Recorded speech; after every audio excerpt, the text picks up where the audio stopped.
guys? I'm Arjun Peror. I am a senior in college, and one of my main passions is being a Broncos writer and analyzer. One thing I've done over the last couple of years is started a blog from 2021. Now I want to change that into more of a vlog. I will also be doing my blog, but I'm going to be adding videos, talking about critical games in the upcoming playoffs, next couple of weeks, maybe, and also into next year, hopefully. So I'm mainly going to be focusing on Broncos games, but as you know, it is the end of the year. I will be focusing on playoff games and up till the Super Bowl. So yeah, let's just get ready to rock and roll. So now let's get to the Broncos-Bengals game of Week 17. So the Broncos faced another scenario where they can get in the playoffs with a win. Last week they had the same scenario against the Chargers, and fortunately they lost 34-27, so hopefully they could have a bounce back game against the Bengals. Unfortunately, they did not end up winning that game. It was a hard-fought battle. It was 30-24, and I have a list of reasons why we lost. Number one was the defense. Although it wasn't bad against a very good Cincinnati Bengals offense, they were very high-octane. Joe Burrow's playing out of his mind. They weren't bad by any means, but in the beginning of the game, they kept giving up these long, sustained 6-minute, 7-minute drives. Though the Bengals didn't score because the Broncos did lock up on fourth down and force them off the field, the Broncos offense really didn't get much time on the field because of that. Like, they scored in their opening possession to go up 3-0, but then after that, they kind of just had no rhythm to their game. So they just struggled most of the half. So yeah, the defense, third down defense was awful. They gave up 7 of 13, which is more than 50%. They gave one 3rd and 13 in the beginning of the fourth quarter. They could have really changed the game. They tied 10-10, and Joe Burrow ran for like 17 yards up the middle. Yeah, it was just those critical situations the Broncos could not get off the field. They did have 7 sacks, and Zach Allen had 3.5 of them. So they did come up when they need to, like at certain times. Like in overtime, they had a couple sacks. The offense just couldn't capitalize. So obviously, it's not on the defense, but the defense it wasn't as good as advertised the last couple weeks, and they have been struggling as of recently. So that could be a little bit of a pause for me. But I think overall the defense was okay. But one reason that this team lost was the defense inability to stop them and get them off the field fast. Let's go specifically in the defense. Riley Moss is back. Happy to see that. But he struggled mightily. T. Higgins was his assignment, as Patrick Surtain was taking Jamar Chase. T. Higgins scored 2 of his touchdowns on him. Riley Moss almost gave a third one up to Jamar Chase in the second quarter, but Chase just dropped it just flat out. And that led to a turnover the next play. So Moss, he struggled all game. But I expect him to bounce back. This is not a long-term issue. As from my part, I think he's been fine all year. This is his first game back. Rust, he's just been a little bit rusty. As for someone I am worried about long-term is Troy Franklin, because he has like 200 yards receiving and like 20 catches and 2 touchdowns. Him and Bo Nix, for some reason, just cannot get anything going together. And they were college teammates in Oregon. And they just have no chemistry, which is weird because you'd think that those two have the most because they played with each other the longest.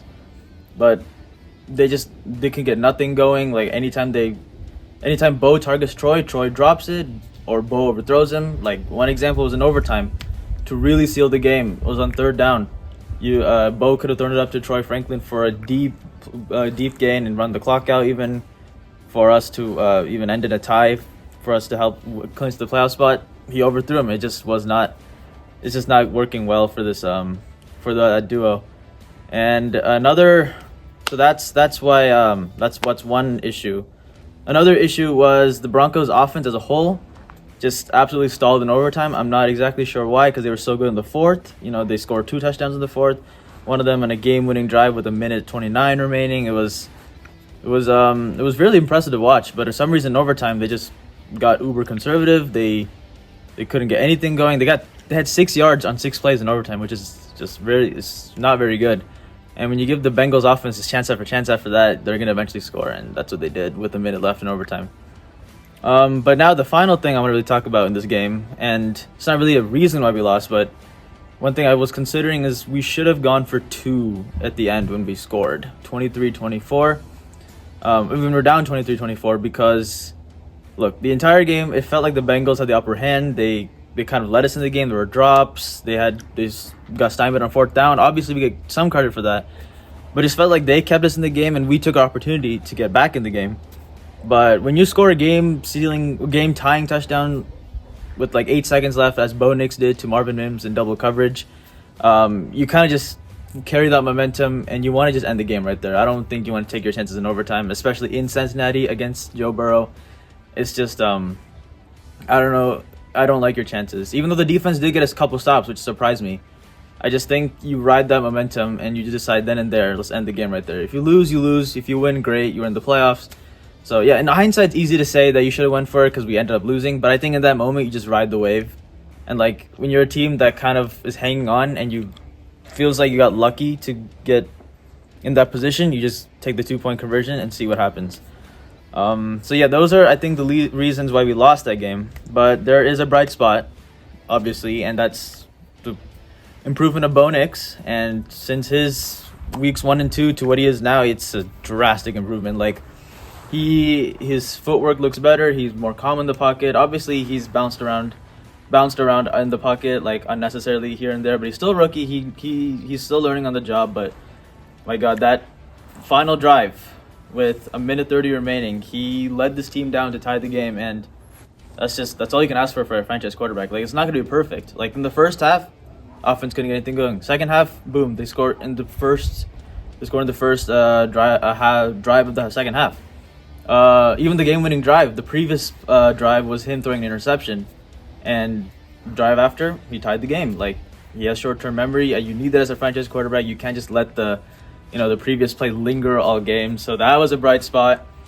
And so what we want to see now is improvement, and hopefully he can carry that improvement to next week's game against Kansas City, which I will get into in this next section. So coming up to town is the Kansas City Chiefs, and the Broncos. They have one last shot to basically get in the playoffs. With the win, they get in, and if not, they will need Miami and Cincinnati to lose. And I just don't want to put the fate of our playoff hopes in their hands.